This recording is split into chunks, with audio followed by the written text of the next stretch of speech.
ক্লাসটা শুরু করছি। আজকে হচ্ছে আমাদের সূচক এবং লগারিদমের ক্লাস।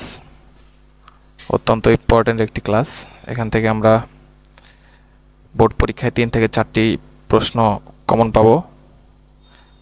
তো এই ক্লাসটি আমাদের খুব ইম্পর্ট্যান্ট। তো এখান থেকে যত ধরনের এমসিকিউ প্রশ্ন আসা সম্ভব সবগুলো কিন্তু আজকে আমরা আলোচনা করব। তো ক্লাসটি তোমরা মনোযোগ সহকারে ইনশাআল্লাহ দেখবে আর শেষ পর্যন্ত আমাদের সাথে থাকবে। তো চলো আমরা শুরু করি।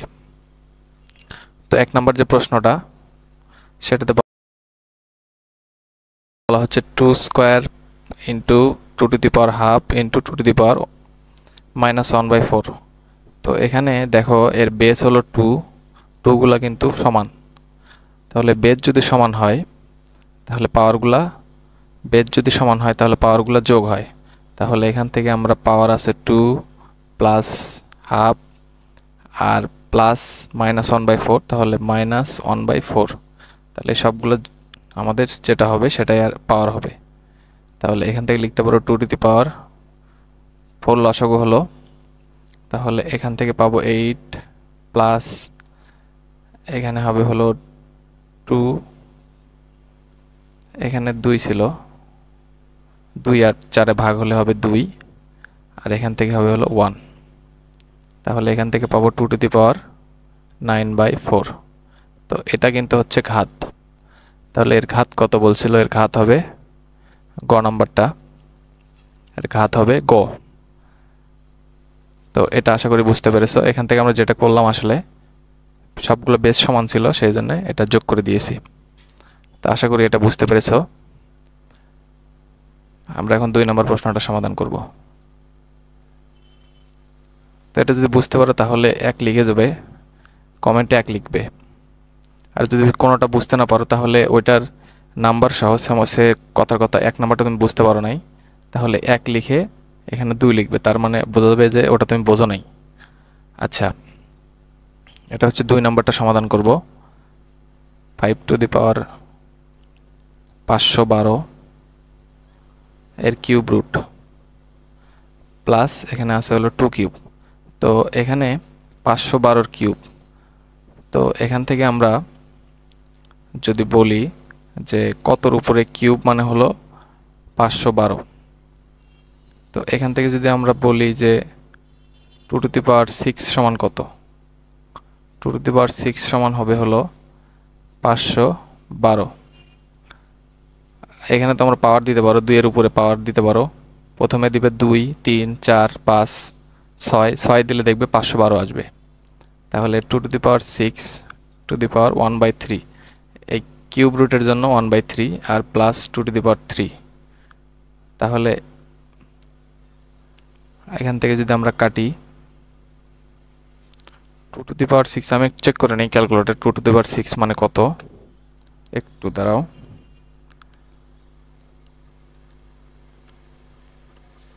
সরি এখানে 2 টু দি পাওয়ার 6 না, এখানে হবে 2 টু দি পাওয়ার 9। এটি ক্যালকুলেটর দিয়ে তোমরা করবে অবশ্যই। এটা হবে 2 টু দি পাওয়ার 9। তাহলে এই 3 আর এই 9, এখান থেকে পাবো 2 to the power 3 plus 2 to the power 3। তাহলে এখানে হবে 8 প্লাস 8, এটা সমান সমান হবে হলো 16। তাহলে এটার অ্যান্সার হলো গ। তো আশা করি তোমরা বুঝতে পেরেছো। এখানে ক্যালকুলেটর দিয়ে করবে। এখানে বেস এখানে 2 দিয়ে শুরু হবে। এখানে যেহেতু একটা বেস হলো 2, সেই ক্ষেত্রে 2 দিয়ে এর পাওয়ার কত দেওয়া যায়? পাওয়ার তোমরা 3 দিবে, তারপরে 4 দিবে, 5 দিবে, এইভাবে দেখবে 9 দিলে 2 to the power 9 equal to হবে 512। আশা করা যাচ্ছে তোমরা বুঝতে পেরেছো।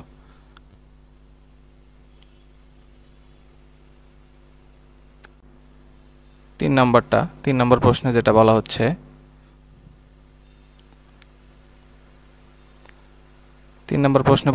3 to the power n into 3 square divided by 1/3 to the power -n। তো এখান থেকে আমরা লিখতে পারি, এই যে এই ভাগ চিহ্নটাকে আমরা তুলে দেব। তো ভাগ যদি আমরা তুলে দিতে চাই, ভাগ তুলে দিয়ে আমরা গুণ লিখব। তাহলে 3 to the power n into 3 square আমরা জোর করে গুণ লিখলাম, গুণ লিখলে এই জিনিসটা উল্টে যাবে।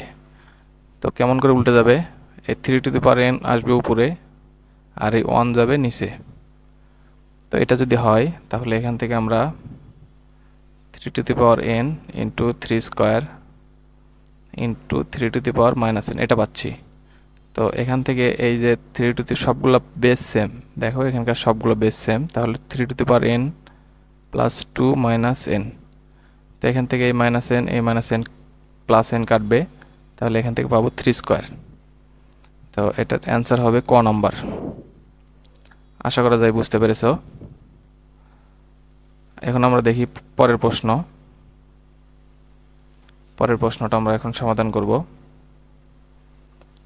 এখান থেকে কিউব রুট অফ 24 এটা সমান কি লেখা যাবে?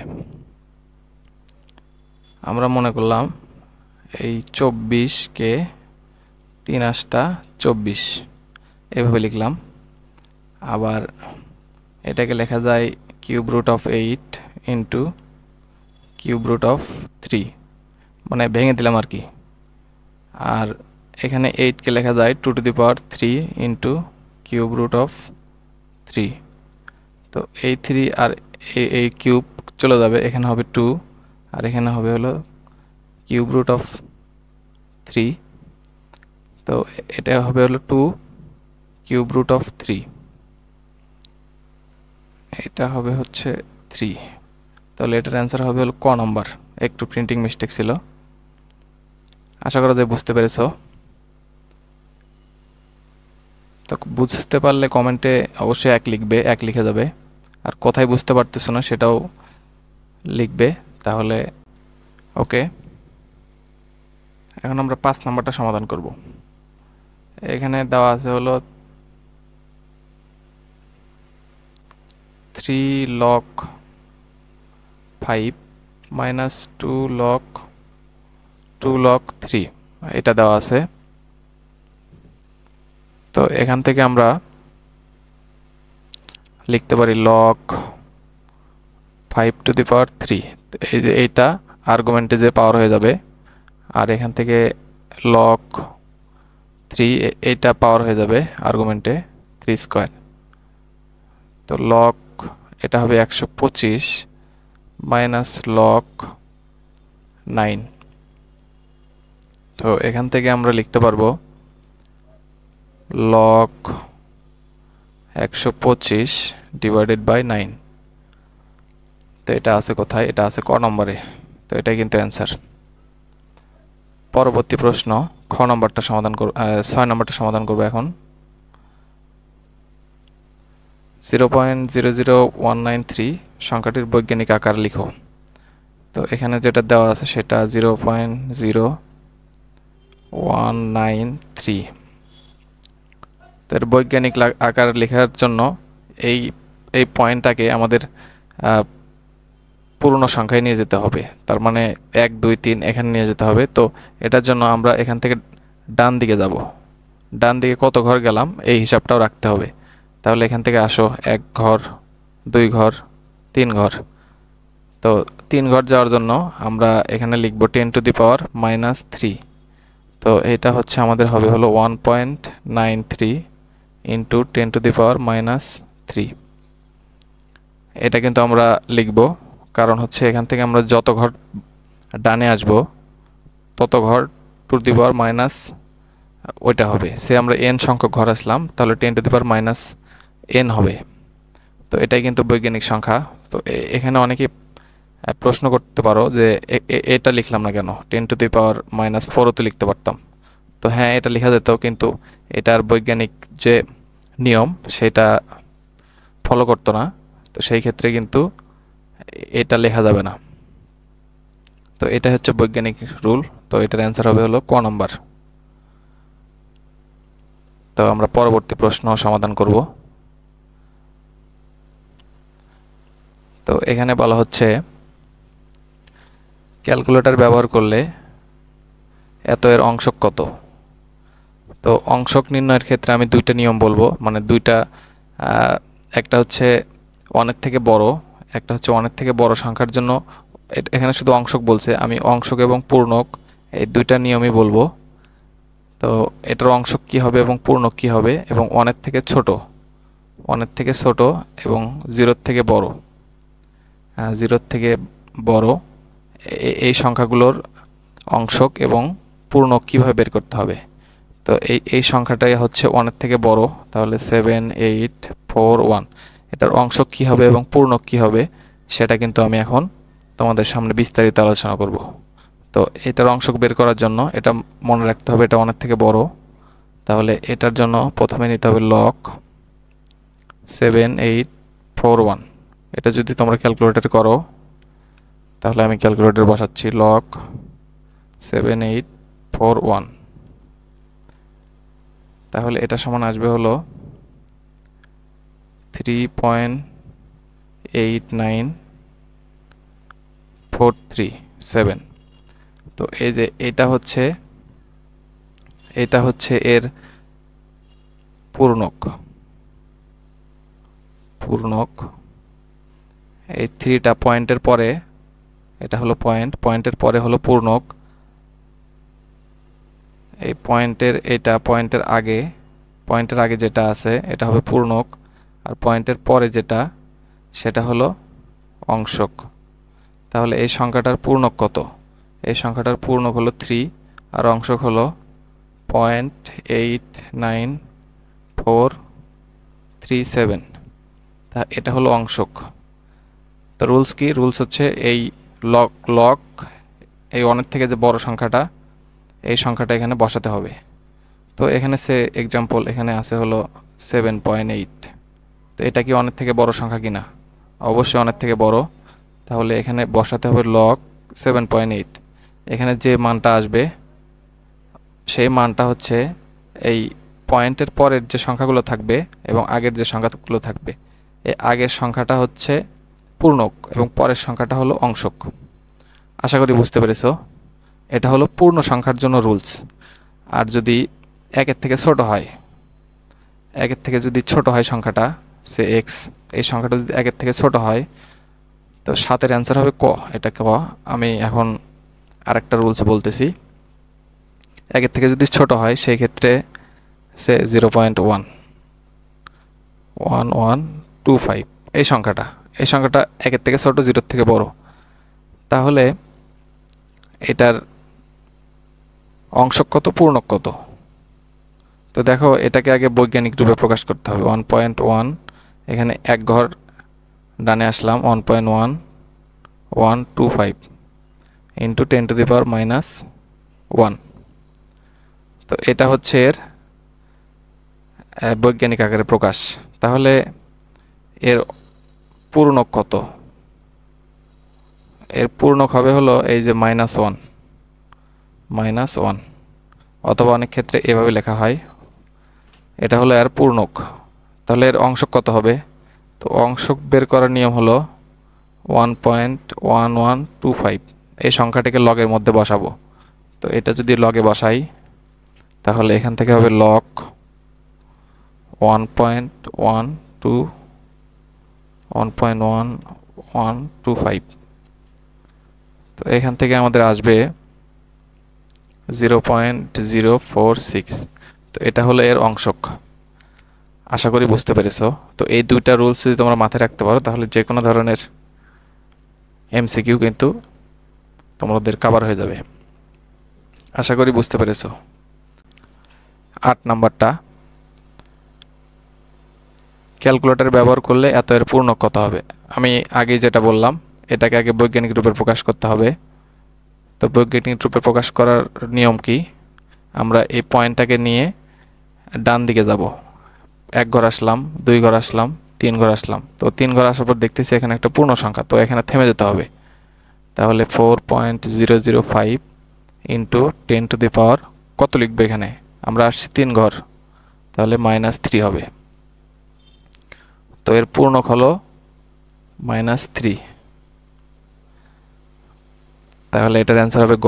আর যদি বলতো অংশক কত, তাহলে এই সংখ্যাটাকে আমরা 4.005 এটা করতাম। এটা করলে যে মানটা আসতো সেটাই হতো এর অংশক। আশা করি বুঝতে পেরেছো। এখন হচ্ছে নাম্বার 9 নম্বর প্রশ্নটা সমাধান করব।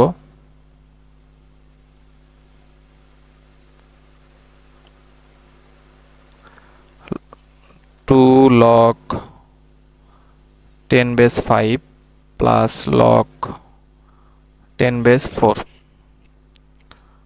তো এখান থেকে এই যে লগের সামনে যেটা থাকে সেটা হচ্ছে আর্গুমেন্টে পাওয়ার হয়ে যায়, লগ 10 5 স্কোয়ার প্লাস লগ 10 4। তাহলে এখান থেকে আমরা লিখতে পারবো লগ 10 25 প্লাস লগ 10 4। তো যেহেতু যোগ আছে তাহলে এটা গুণ হয়ে যাবে, আর্গুমেন্ট গুণ হয়ে যাবে, 25 গুণন 4, এখানে হলো 10। তাহলে এখান থেকে আমরা পাবো লগ 10 4 25 100। তো এই 100কে আবার লেখা যায় হলো 10 স্কোয়ার। তো এখান থেকে আমরা লিখতে পারি 10 10 2।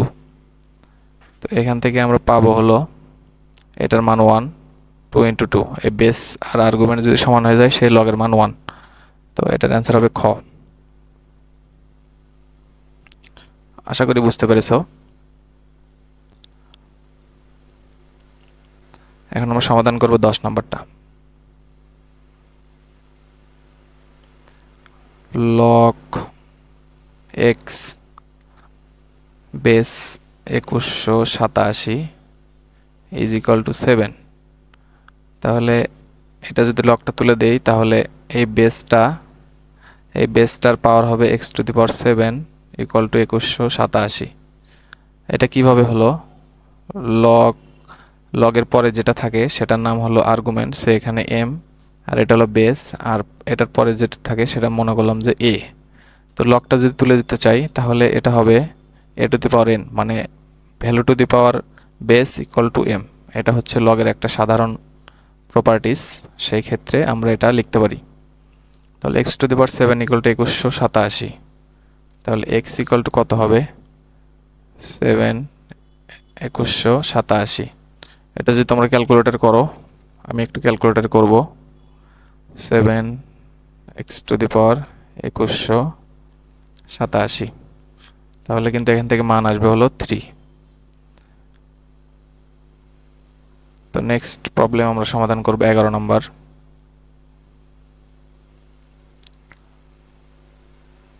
Log 10 base 250/25 plus log 10 base 20²/4। এখান থেকে লেখা যায় লগ 10, এই 250কে 25 ভাগ করলে এখানে হবে হলো 10 প্লাস লগ 250/25, আর এখান থেকে আমরা পাবো 10 20-এর উপর স্কোয়ার, মানে হলো এখানে হবে হলো 400/4। তো এটার মান হলো 1, এটা সমান সমান লেখা যাবে 1 প্লাস আর লগ 10 অফ 100। তাহলে 1 প্লাস এখান থেকে 100কে লেখা যায়, তার মানে হবে হলো 2 লগ 10 বেস 10। তো এটার মান তো 1, তাহলে 2 আর 1 3 হয়ে যাবে। একটু দ্রুত বললাম কারণ একই জাতীয় ম্যাথ। 13 নম্বরটা।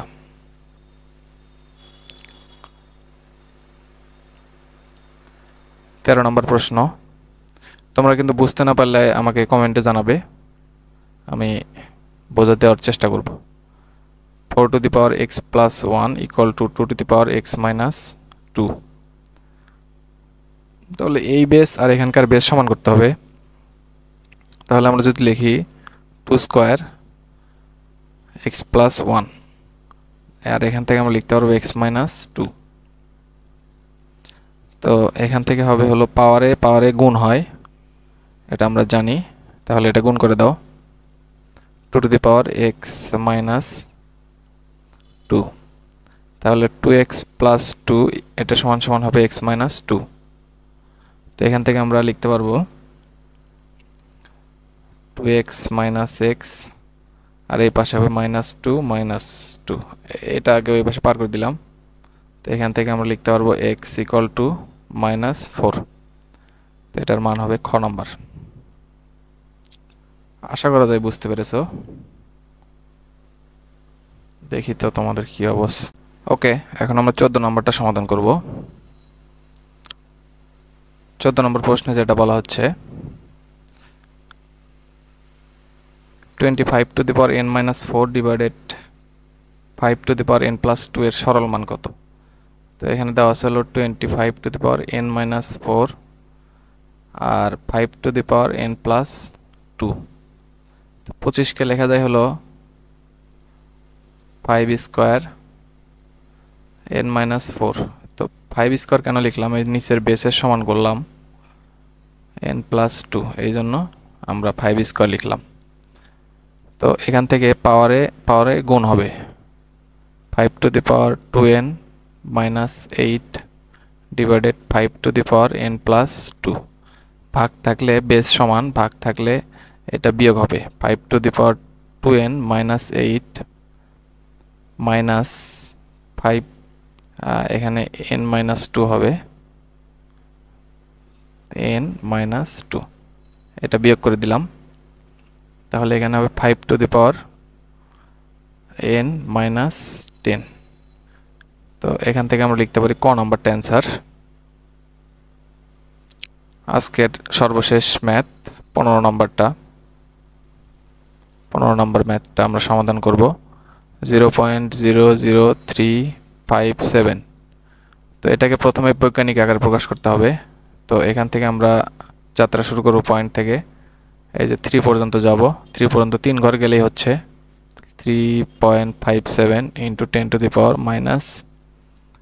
এখানে -3 কেন? কারণ আমরা 3 ঘর ডানে আসছি সেজন্য। তো এখানকার পূর্ণক কত হবে? পূর্ণক হবে এই যে 10-এর উপরে যে সংখ্যাটা সেটা। তো এখান থেকে অ্যান্সার হলো ক নাম্বার। তো আশা করি তোমরা বুঝতে পেরেছো। তো আজকে লাইভ এ পর্যন্তই। তোমরা যারা পরবর্তীতে জয়েন করেছো তারা লাইভটি দেখে নিতে পারো। তো তোমাদের সবাইকে অসংখ্য ধন্যবাদ।